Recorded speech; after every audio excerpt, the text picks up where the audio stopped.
Almost everyone we talked to told us why this idea would never work. I think it just put a chip on our shoulder and made us want to prove these critics wrong. Today's guest is Dave Gilboa, co-founder and co-CEO of Warby Parker, the brand that has changed how we buy glasses and helped define the direct-to-consumer movement. Since launching out of business school back in 2010, immediately we had a wait list of 20,000 customers and it was just off to the races. We personally called every single person on that wait list just to show them that we actually cared. How did you prioritize where to spend every dollar? We really only spent money on 3 things. Warby Parker has grown into a publicly traded company with a $3.4 billion market cap, hundreds of stores, and a deep social mission. There's still 1 billion people around the globe that need access to glasses and don't have access. We're proud that we've now distributed over 20 million pairs of glasses to people in need around the world. The company recently also teamed up with a little company called Google. Warby Parker, the first eyewear partners to build glasses with Android XR. We think that the best way to experience AI is going to be through our glasses. We believe that Google has the best technology out there, and we're excited to partner with them to bring really innovative products to market as soon as next year.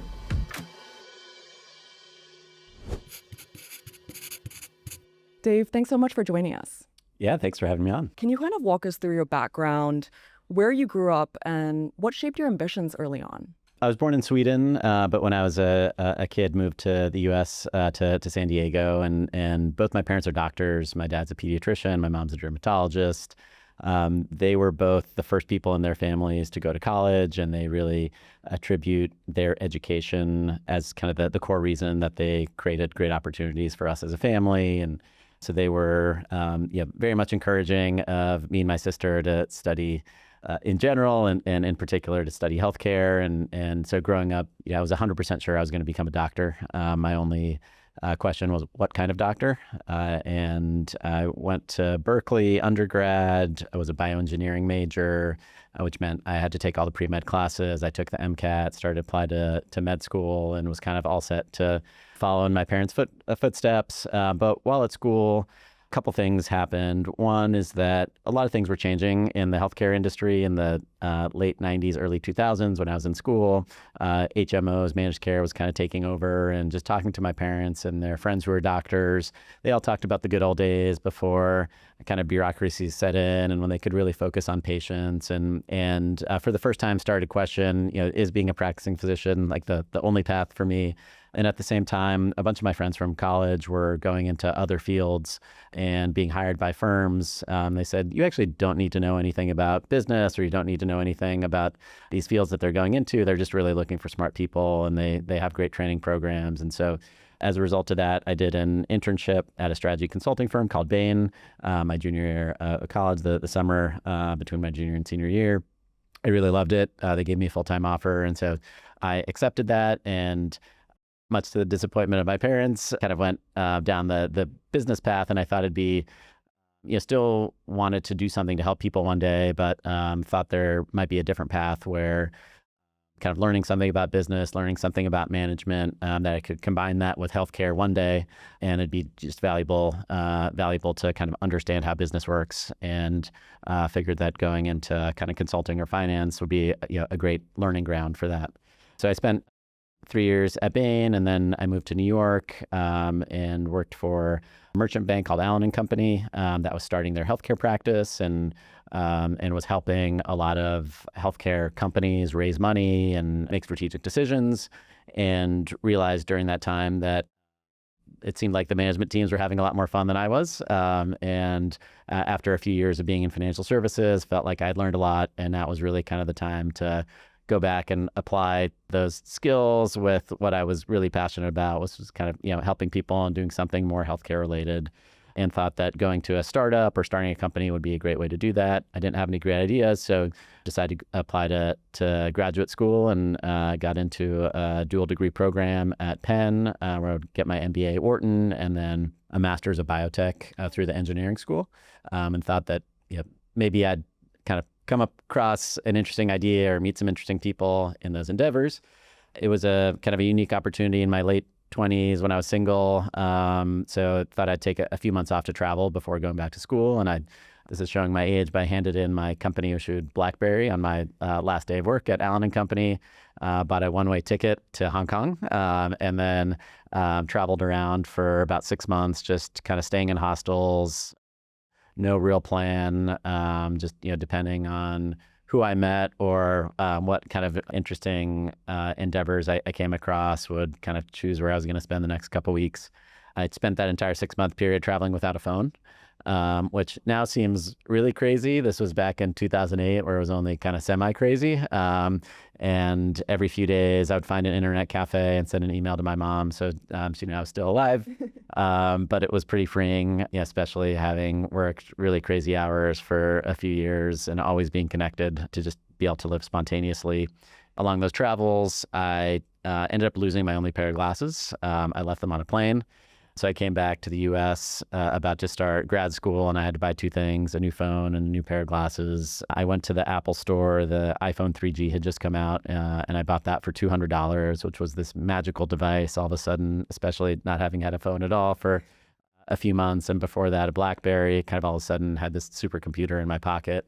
I paid $200 for that and realized my glasses were going to cost $700. So I started complaining to anyone who would listen, including all my new classmates at school, about how glasses were so expensive, and realized that there were lots of other frustrated consumers, including many of my new classmates. We started talking about kind of some of the dynamics in the optical industry and how they didn't make sense, and then had lots more conversation that ultimately led to us deciding to start a company together that became Warby Parker while we were full-time students. Wow. So it all started with a pair of lost glasses. That's right. Yeah, it was very frustrating at the time to lose my glasses, but it was a happy accident that just made me question a lot of things at a particular moment in time where I was about to start school, had a lot of free time and a lot of opportunity to kind of decide how I was going to spend that time. And it also happened to be at a time where there was a major transformation in terms of technology and how people were shopping with the rise of e-commerce. This was before Amazon had really taken over the e-commerce world, but you had companies like Zappos selling shoes and Blue Nile selling engagement rings and diapers.com selling household goods, kind of showing that you could sell a variety of products online. This inflection point where, for the first time, as we started talking about the idea, I thought that it might be possible to actually sell glasses online, and it might be possible to create a brand online for the first time. There were a lot of very lucky elements to the timing of losing those glasses, starting school, meeting my co-founders, and kind of they had each of their own set of experiences that kind of led to the spark that eventually led us to start a company together. Because you said that the glasses you lost were $700, I believe, and then the iPhone, just for comparison, was $200. So, to me, it's clearly the glasses are overpriced, but then maybe also the other learning is that Apple was underpricing at the time. Yeah, absolutely. I think at the time, carriers were subsidizing the initial purchase of phones, which, I think they've stopped doing, or at least to the same extent. So maybe they learned that wasn't necessary. But I think the main insight was that glasses are it's technology that's been around for 800 years, and almost every other kind of consumer category has experienced price deflation over time as technology becomes more efficient and the production around it becomes more efficient. But this is a unique category that has actually seen a lot of price inflation, and that didn't make sense to us. And so because of that, we just kind of started asking questions around, why does this category operate very different from other categories? Why can you buy every other product online, but you can't buy glasses online? It was just, this massive consumer category that had very little innovation on the product side or distribution side. And again, being business school students, was kind of the perfect time for us to, ask a lot of questions, just ask why, and actually have the time to explore the answers. Yeah, so fascinating, by the way, to hear about how you actually grew up wanting to be a doctor. So the itch to become a founder really came more so later, right? In your strategy consultant years, it sounds like. I never really had an itch to be a founder necessarily. I think it was one of those things that, it was just kind of a happy accident, and kind of being born out of frustration as a consumer, and kind of seeing this glaring part of the world and that just didn't make sense, and then wanting to do something about it. And that being the spark that kind of led to wanting to found a company. I think before that would have been just as happy to join an existing company, join a startup. I never really had the goal of, I want to be a founder. I want to be an entrepreneur. Probably like, a lot of other founders, it was more accidental. And but then kind of once the opportunity was in front of me, then became really passionate about it.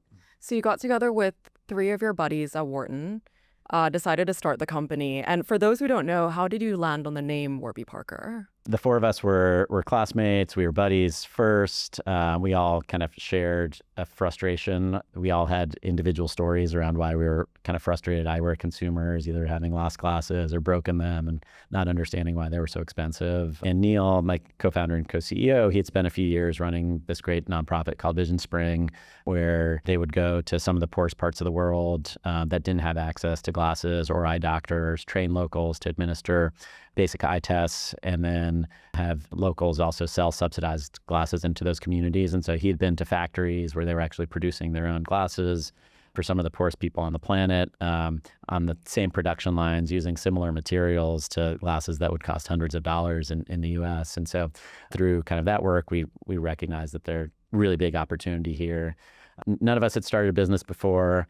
None of us kind of knew how to build a website or really kind of any of the elements that are required to start a company. We joke now, but it's probably true. The hardest thing we had to do was come up with a name that all 4 of us liked.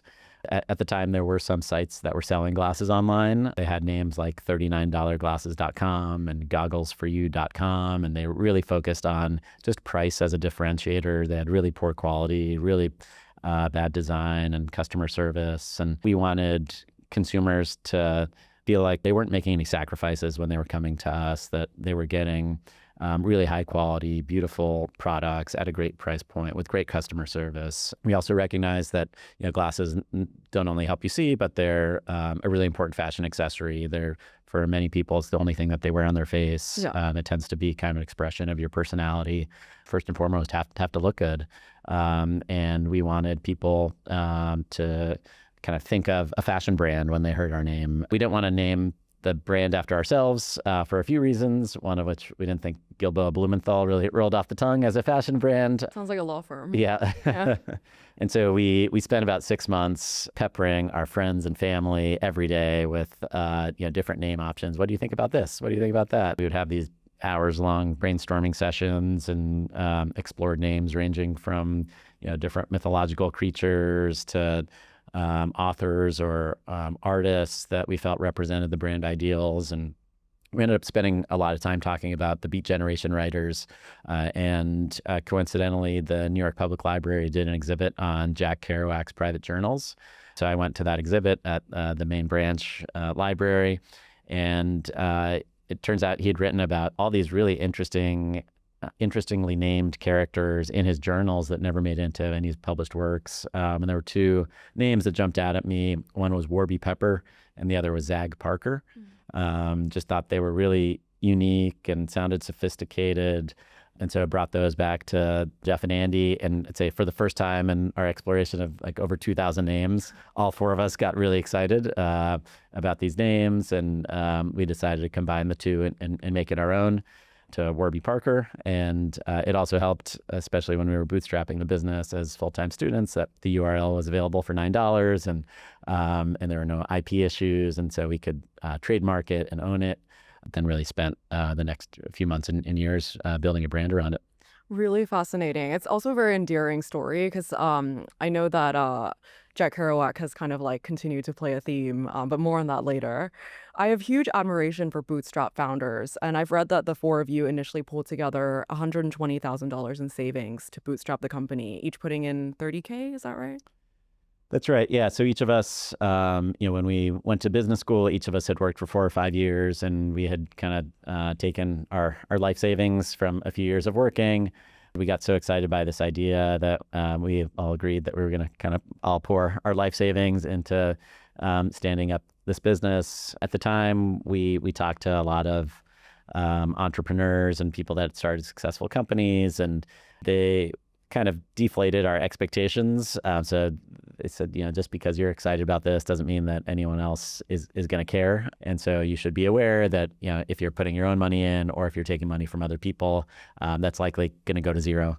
We felt a lot more comfortable losing our own money than raising money from friends or family. And so, we kind of all committed to put in an equal amount and see if we could, launch the business, and spent a year and a half while we were full-time students, not taking salaries, didn't have an office, really tried to be as scrappy as possible to get the business launched. And how did you prioritize where to spend every dollar? We tried to spend as little as possible in the early days. We even joked it was kind of almost official company policy that we wouldn't buy any pens. We would go, there was a TD Bank on the corner that we would go in that had free pens that we would go in and just take a few anytime we needed them. And being at school, there were a lot of kind of free resources that were available to us, from computer labs to office space, that we would liberally use. We didn't pay ourselves a dime. We really tried to delay hiring people for as long as possible. We really only spent money on 3 things. The first was getting a website up and running, since none of us knew how to code. At the time, Shopify didn't exist, but kind of a lot of the modern tools that are available that make it really easy for people to launch businesses today. Back in the 2008 to 2010, when we were kind of in the idea formation stage, the first thing we spent money on was getting our website built. The second was our initial set of inventory, since our suppliers didn't give us reasonable terms. We had to prepay for all inventory up front in the early days. The third thing was we hired a fashion publicist. We recognized that you could only launch a brand once. We thought it was so critically important that we got credibility from the fashion and design world. And I think we surprised a lot of people at the time that kind of learned, oh, you're launching an e-commerce enabled company. Don't you want to launch in TechCrunch? And we actually wanted to avoid that as much as possible. We thought that would just encourage copycats. But we did want a stamp of approval from some folks in the fashion world, and we were able to launch with these great features in GQ and Vogue, in large part, because of those relationship building efforts through our PR firm. And that really put us on a map in a major way. And it was kind of off to the races as soon as we got those articles placed. It's so interesting because you had those fateful GQ and Vogue features that really propelled things forward. But that was a bit of a gamble, right? What was your plan to get customers to the site apart from press? We realized we didn't have a marketing budget. We had $0 available. And so we really tried to leverage our relationships to introduce the brand through trusted sources as much as possible, whether that was calling our friends that worked at interesting companies in New York, like a Condé Nast or a Tory Burch, or kind of other places where we thought there would be influential people. And we asked, hey, can we bring a kind of a roller bag of our glasses and set up a trunk show in your conference room at lunch and just let people try on glasses? We didn't have a point of sale system, so we just had our laptop open and people kind of went through the whole e-commerce checkout on a conference room table. And so we did that as much as possible. We hosted people in our apartments in Philadelphia, where we were in school at the time.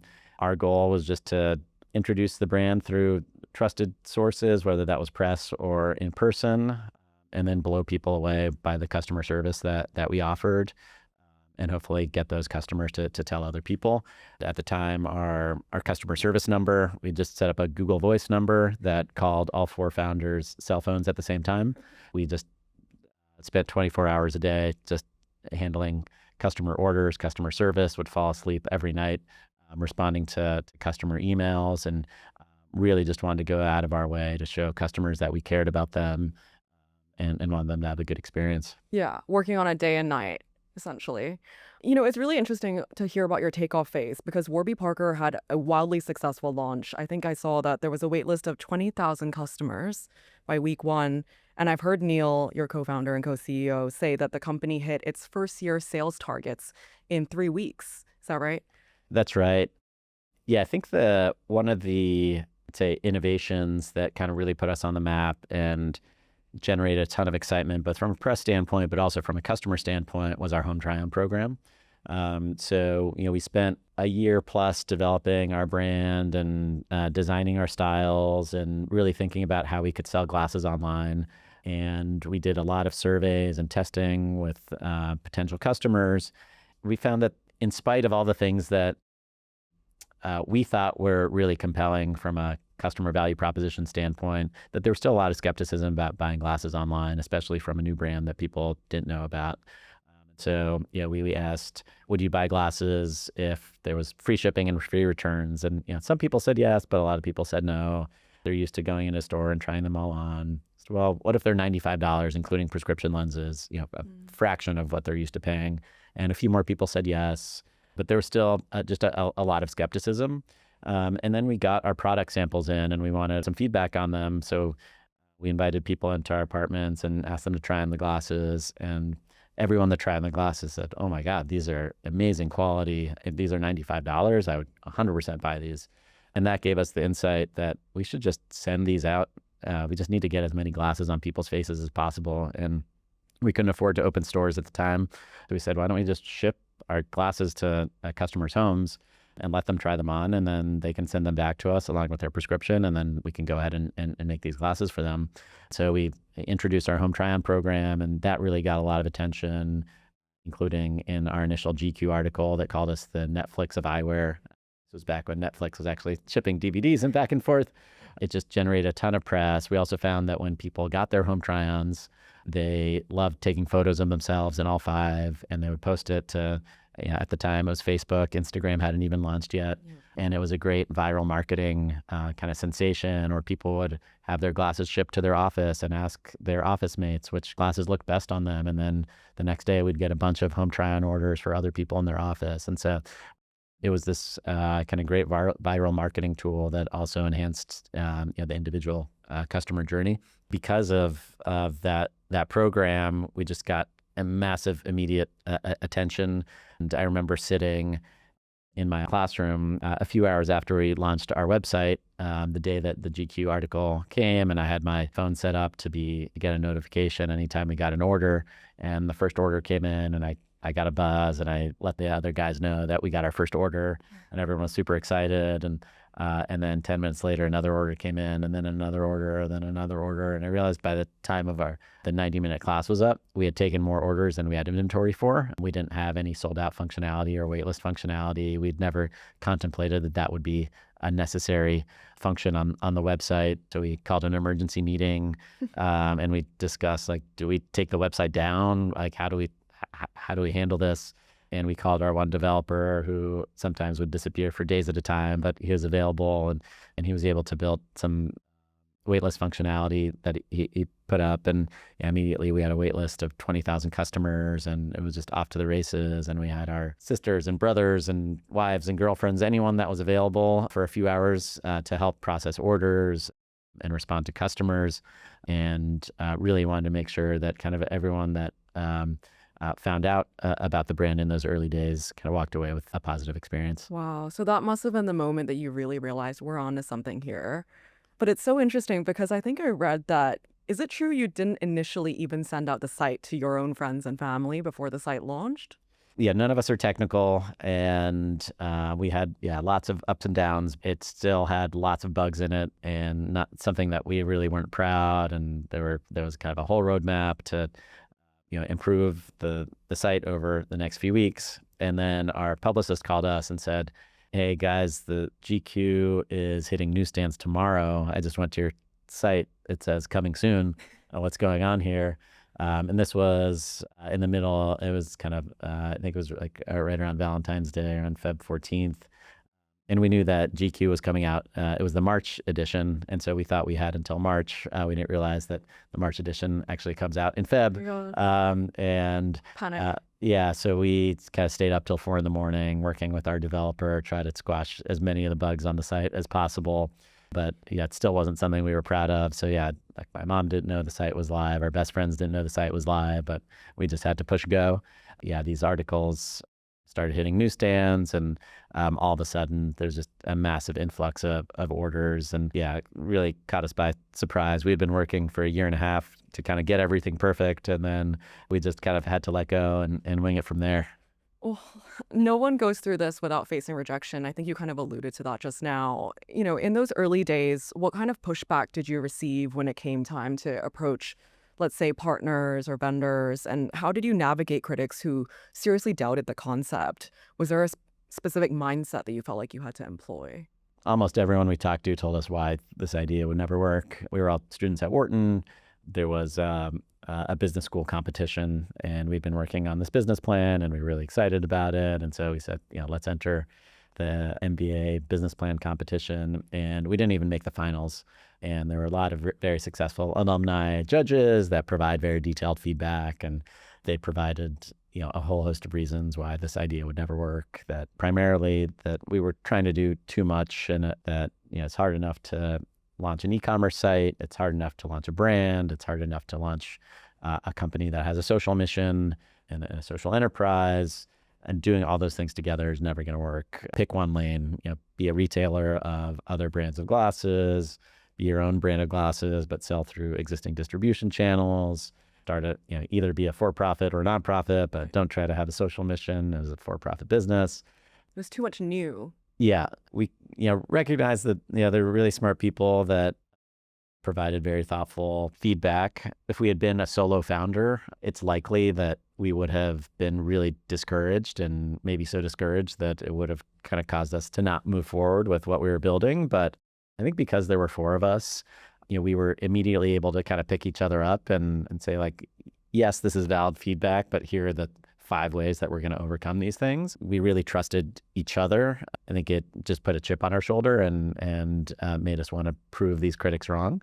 When we were talking to potential partners early on, whether it was factories that we had to work with or lens suppliers that had kind of had to take a bet on us and introduce us to important relationships they had, I think what probably got us over the hump was just the passion that we had, the conviction that we had around building a brand that stood for something, that made the world better, and that there was this unique opportunity to kind of blend design and technology and social entrepreneurship to do something that hadn't been done before. While we recognized that added a degree of difficulty, that's what made it so exciting, and that's what kind of created the passion that enabled us to convince these early partners to take a bet on us. Did you also experience pushback when it came to perceptions around pricing?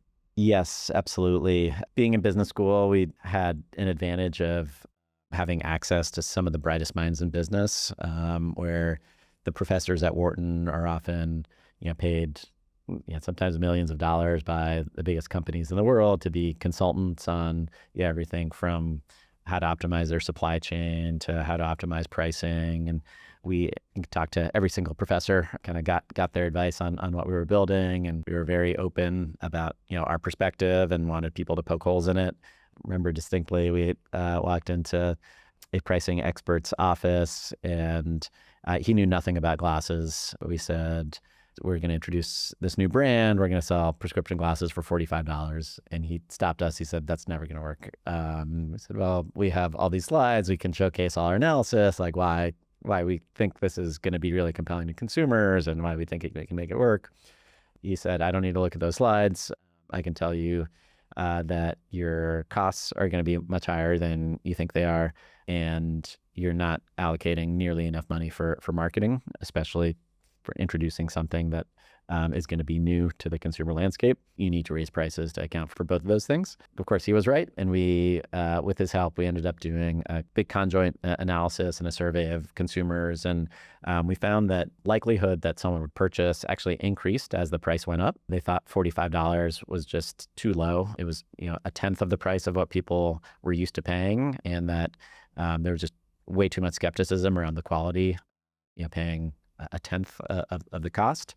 And so as the price went up, people were actually more likely to purchase. But then after we hit $100, then that likelihood to purchase plummeted. And so I think there's just kind of a psychological barrier around $100. Now, there's been a lot of inflation since then. So maybe that type of analysis would be different today. But that's how we landed on $95 as our entry price. And we really wanted one all-in price that included not only the frames, but lenses, coatings, shipping, that people weren't worried about being upsold or having additional hidden charges that they were kind of used to seeing when they were purchasing glasses. We wanted to be very transparent and include everything that a customer needs. Yeah. And we still have that pricing today. So the majority of our glasses are still available for $95 now 15 years later. And we've introduced a variety of products at different price points, but have really always wanted to make sure that we stand for transparent and fair pricing. Let's talk about financing, actually, because Warby Parker is now listed. But before that, at what point did you guys decide to go out and seek external funding? Yeah, so we tried to bootstrap the business for as long as possible, tried to find some kind of creative, non-dilutive sources of financing like SBA loans, and had one of our suppliers, our distribution vendor that got really excited by what we were doing, kind of offered us some non-dilutive financings to help us scale. But a couple of years into the business, we realized that the main thing that was holding us back was not having enough inventory. In those early days when we had a wait list of 20,000 customers for our home try-on, it took us 9 months to get through that backlog. And then we could just never keep up to have enough inventory to keep up with our growth. Yeah. Then we went out and said, okay, well, it's probably time to raise some money. This was now a couple of years into the business, and we were doing a few $1 million a year in revenue. And so at that point, we're able to raise our seed round at pretty favorable terms with kind of a mix of technology and fashion investors and a bunch of founders. But we still tried to raise as little money as possible just to kind of get us through that next hump to finance inventory. Yeah. Over the years, kind of as the company scaled and we had more visibility into how we could deploy those dollars to accelerate growth through marketing and hiring and investing in our own infrastructure. Before we went public, we went up to our Series G. So it was a lot of rounds of financing, raised over $500 million in total, and then took the company public in 2021. Wow. I was going to ask about highlights. That must have been surely just a real highlight of your career. Our IPO day was really fun and exciting. It was in 2021. COVID was very much a factor in all of our lives. Really one of the first times that we were able to bring lots of people together, all of our employees, some of our former employees, a lot of the kind of consultants and partners that we had worked with over previous 11 years, family members, friends, all to the floor of the New York Stock Exchange. And we were I think the 9th company in history to do a direct listing, as we didn't need to raise capital. We didn't do a traditional IPO because we didn't want to take on unneeded dilution. We also didn't want to have any lockups for our employees or investors. And so as soon as the stock started trading, anyone who owned a share could start trading those shares. And we had a lot of our early employees who full liquidity for the first time. Before that, you had raised $500 million. How on earth did you do that? Just tell us a little bit about, anything you did to kind of mentally get yourself in the zone for those meetings, for anyone listening who, might be going out and trying to do their own thing right now. Yeah, it started off in pretty small chunks. So I think our seed round was a couple $1 million, and then our Series A was $12 million, and then our Series B I think was $40 million, and the rounds got progressively bigger, and by the time we were raising really big rounds of capital, the business was quite large, doing hundreds of millions in revenue, and it didn't feel quite as daunting to raise those large sums. I'd say probably the more nail-biting times were in the very early days. But we really just focused on getting to know investors before we needed capital, so that we had really deep relationships that we could kind of share both the ups and downs of the journey with those potential investors, make sure that they were really familiar with the story, really familiar with the metrics, comfortable with kind of how we were building the business. And that enabled us, I think, to attract really high quality investors that were very much aligned with how we wanted to build the business. So we never really had any horror stories where investors wanted to go left and we wanted to go right. We were always very transparent around what was important to us to build a business, including things like having a social mission where we're with our Buy a Pair, Give a Pair program, that certainly we would be generating more dollars to the bottom line in the near term if we didn't invest money for those types of efforts. But we were transparent that it is really important to us as founders. It's the number one reason that people want to work for Warby Parker, and I do believe that it makes us a better business because it enables us to attract and retain some of the most talented and passionate people in the world. And just being kind of upfront, that's how we were planning to run the business. And we didn't want the only thing that people cared about was, what is our profit going to be this quarter, and how to maximize that and cut everything that doesn't achieve that goal. That's not going to be the type of investor that we want to attract. And so building deep and long relationships ahead of when we needed capital was something that we spent a lot of time around over the last 15 years. So that was something that you guys were steadfast on. Obviously, the ability to continue to give away pairs of glasses to people in need alongside selling. It sounds like you did face some pressure from potential investors who might not have bought into that mission, maybe wanted you to do away with the program due to expenses. Did you actually have to say no to some people or walk away from conversations from people that were not maybe so aligned with that? Yeah, we certainly got questions from folks, but that was a pretty easy filtering mechanism for us that made it easy for us to recognize that those weren't the right types of investors or partners that we want around the table. Yeah, we've never had a conversation at a board meeting or management meeting where that's a real discussion topic. In fact, the questions are how can we do more and how can we amplify our impact even more. It's something that every one of our board members and every one of our team members is very passionate about, and we're proud that we've now distributed over 20 million pairs of glasses to people in need around the world. There's still 1 billion people around the globe that need access to glasses and don't have access to it. And so that's a pretty staggering number given that this technology has been around for 800 years. And so we're now with 20 million pairs distributed, we're starting to make a dent, but there's still a lot more work to do and something that motivates all of us every day. Why is that so meaningful to you guys? Is it because obviously Neil had that background already in philanthropy, and I'm guessing you've also traveled a lot and kind of seen the need? Absolutely. I think all of us as founders have spent time all over the world, including regions where people don't have access to the same resources, the same healthcare. Certainly access to glasses is a massive need in many regions. And we also understand the power of it. Been wearing glasses since I was 12 years old. I can't imagine living a day without access to glasses or contacts. About 15% of the world's population, that's how they live their life every day. And we know through some studies that our nonprofit partners have done that giving someone a pair of glasses is one of the most effective poverty alleviation tools in the world, been shown to increase someone's income and earning potential by 20 to 35%.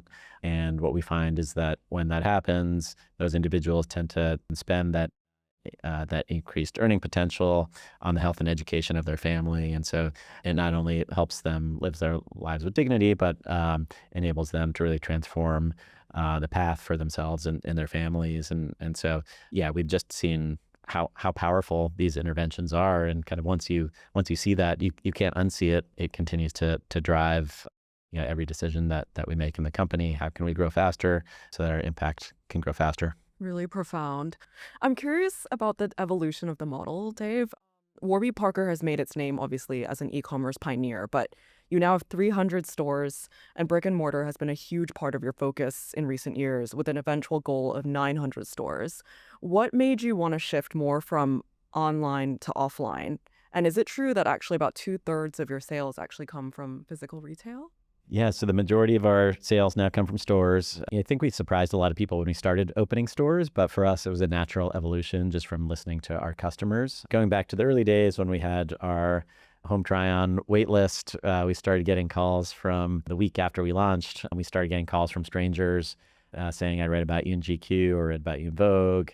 You're telling me there's a 6-month waiting list right now. Can I come to your store or your office to try on the glasses? And we said, well, the store and our office is Neil's apartment, but come on over. I think Philly had the second highest murder rate in the country at the time. We started just inviting strangers into mostly Neil's apartment and sometimes mine and Jeff and Andy's We laid out the glasses on kitchen table and just had a laptop open for people to check out. And we found that people loved that experience. They loved getting to meet the people behind the brand. They loved trying on the entire collection of frames. And we learned so much from those interactions of kind of which frames people thought they would buy, the ones they originally gravitated to versus the ones they ended up purchasing, getting feedback as they were trying on different styles that gave us ideas around colors and shapes and what people were looking for. And then when we graduated, we moved to New York City and we got an office around Union Square. We were on the 6th floor of a commercial building. And we dedicated a couple hundred square feet to what we called a customer showroom. We basically bought a West Elm table and had a couple computers open. And all of a sudden, we had hundreds of people a day coming in to try on those glasses. We were doing millions of dollars just from our office. Then we did some pop-up shops. We bought an old yellow school bus that we gutted and put shelving in the back, and had a few people from our customer experience team just drive around the country, and they tweeted out their location wherever they parked. And that was a pop-up shop. And we found that drove a ton of sales and excitement and press, and it drove sustained e-commerce sales even after the bus had left and gone to a different city. And so all those things gave us the confidence to then sign our first lease on Green Street in Soho in New York in 2013. That store blew away our expectations. So then we opened a couple more. Those did really well. And over time, we recognized how important physical retail would be for our business. There's still 44,000 optical shops in the U.S., and the vast majority of our glasses in the U.S. are sold in the offline world. And so if we want to have the biggest business possible, if we want to offer the most convenience to our customers, it makes sense for us to have an omni-channel model. Yeah, we just opened our 300th store. We have plans to open hundreds more in the coming years, and are excited to offer a really seamless experience for our customers and patients, whether they want to get their prescription, buy glasses, buy contacts, explore any part of that customer journey using our online channels or offline channels. Yeah, it's really fascinating because it's clear from the get-go that you were not interested in doing things the conventional way, even when it came to physical retail. I was going to ask how these early experiments informed how you approach building out your own stores. You've kind of answered that now, but how do you seek to kind of distinguish yourself even now when you continue on your journey of opening more and more stores from those tens of thousands of other optical shops across the country? If you walk into a typical optical shop, it tends to be a cramped space. There are frames behind lock and key. There's no prices on anything. There's a salesperson who is watching you try on glasses because they have to unlock the frames. And then we check out, you're upsold on different lenses and coatings and scratch guarantees and things that you don't really know what you're paying for. And all of a sudden you have a bill for hundreds of dollars. We wanted our shopping experience to feel very different. We think glasses are fun accessories. We think the process for shopping for them should be fun. And so if you walk into our stores, we have our glasses displayed on open library shelving. We work with local artists to create custom murals or custom artwork for every store. We have team members that are available to help or not help, depending on what the customer's preference is. We've developed our own point of sale that we call a point of everything, that is iPad based, that kind of stores all your customer information. So if you've done a home try on, if you bought glasses online before, if you've been to another store, any of our associates can just pull up your customer record, help you with a very personalized experience, and just make the process as easy and fun as possible. As Warby Parker has scaled, what were some of the most pivotal product or brand decisions that helped shape the company's trajectory in your view? Yeah, I think we've tried to focus on only expanding when there's a really compelling reason that we're hearing from our customers, whether that is how we distribute our products or the actual products that we sell. Expanding into physical retail, that really started from listening to our customers and then learning from what's working and then doubling down once we saw that our stores were working. When it comes to the products that we sell, in 2019, we introduced contact lenses. And that was really also just from listening to customer demand. We heard that customers loved the experience of buying glasses from us, but they were frustrated that they had to go somewhere else to buy contact lenses. And so we just wanted to reduce that friction and make it as easy as possible. Similar with eye exams, we're probably the only optical retailer, only optical brand at scale that didn't start by investing in eye exams and eye doctors. Historically, the vast majority of our customers have had to go somewhere else to get their eye exam, have the awkward conversation with that doctor around why they're not buying glasses from them, bring their prescription to us. So when we kind of kept hearing complaints about that, we said, hey, we now have stores throughout the US and Canada. Let's build out an eye exam business. And now every one of our new stores has an eye exam, at least one eye exam room, sometimes multiple. And we've really focused on creating a one-stop shop for our customers, again, in response to just the feedback that we were hearing from them. And in May, you announced a new partnership with Google to develop smart glasses, including an equity investment in Warby Parker. So congrats. Thank you. How did that partnership come together, and what can you tease so far? Yeah, so we've been excited by the potential for smart glasses for a long time. We actually kind of had some conversations with Google back in 2012 around the original Google Glass, and have chatted with lots of companies along the way about potential partnerships, but didn't move forward with any of them, frankly, because we didn't think the products provided enough utility or looked good enough. And we were skeptical that they were going to generate real consumer adoption.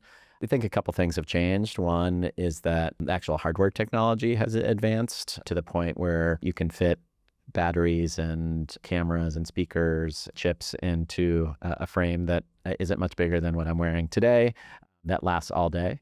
The second, probably more meaningful advance is around AI, where we believe that connecting glasses to multimodal AI models enables them to provide really meaningful utility for consumers. And frankly, we think that the best way to experience AI is going to be through our glasses, where you'll have an always-on assistant that can see what you see, that can hear what you hear, that understands kind of everything about you because it's connected to your Google Calendar and Gmail and Google Maps. So you can ask questions ranging from, what kind of tree am I looking at? Or what is that building over there?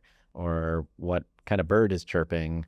What was the person I met with last Tuesday at 2 p.m.? Or someone is speaking to you in a different language. It'll automatically translate in their voice functionality that has never existed before. We're excited. We believe that Google has the best technology out there, and we're excited to partner with them to bring really innovative products to market as soon as next year. So AI has really unlocked a bunch of use cases, you think, that gives you confidence that this will succeed where other people maybe haven't until now. That's exactly right. We think in a world where glasses can only take photos or kind of replace AirPods, some interesting use cases, but wouldn't compel most people to wear these glasses all day, every day. Once you're able to connect to AI models like Gemini, we do think that there's enough utility that people will wear these glasses and they'll replace their traditional glasses for the first time. All right, this brings me to a segment we're calling What It Takes, where an audience member gets to ask for advice or hear more on what it takes to get where you are. So today, Drishan, a menswear D2C founder based in Hong Kong, asks, looking back on the early days when you proved that people were loving your product range, the value in the brand you're building, what would be your top advice now in pushing businesses to the next level and driving brand growth when you're still bootstrapping and cash is limited? Yeah, so I think any business only succeeds if it's exceeding customer expectations. And for a small company that is bootstrapped, that doesn't have a big marketing budget, they're never going to be able to compete head on with massive companies that are spending tons of money on advertising. But they can outcompete them in doing things to show customers how much they care about them that most big companies are not going to do because they're too worried about profitability.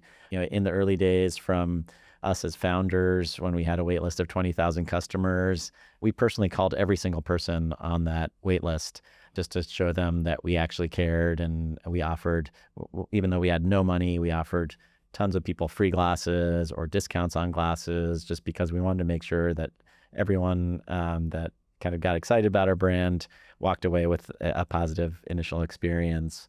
We started getting customer service calls and emails from people that bought glasses from us and had their dog chew on their glasses. We would send them free glasses, and then also a dog chew toy, that kind of a custom Warby Parker dog chew toy for those customers. And we found that those customers became loyal for life, and they kind of told everyone that they came in contact with how much we cared and what a cool experience that was. Now, could a huge company do that? Yes, but they're probably not, because they have a CFO and a finance department and a board that's asking, how can they improve incremental profitability this quarter? And so I think the most important advantage that a young company has is that they can really obsess over every single customer, show that customer how much they care in ways that large companies are probably not going to. Thanks, Dave. Now, we're going to end with a quick rapid fire round. Don't overthink it, just say whatever comes to mind. Ready? Remote, hybrid, or in office? In office. Favorite frame name you've ever approved? Let's go Roosevelt, our first one. Yeah. What's your favorite way to unwind after a long day? Running or surfing. What would you be doing if you weren't doing this now? Probably working in health, for a different, some sort of healthcare startup. What do you like to ask when you're hiring? What's the hardest problem you've ever solved? Biggest pet peeve in the workplace? When people don't meet deadlines. What's one piece of advice you come back to often? Strategy is what you say no to. Interesting. Dave, thank you so much. I've enjoyed our conversation. Great. Thank you. This is fun. Thanks for joining us on this episode of Behind the Business. For more stories on business and leadership, hit subscribe.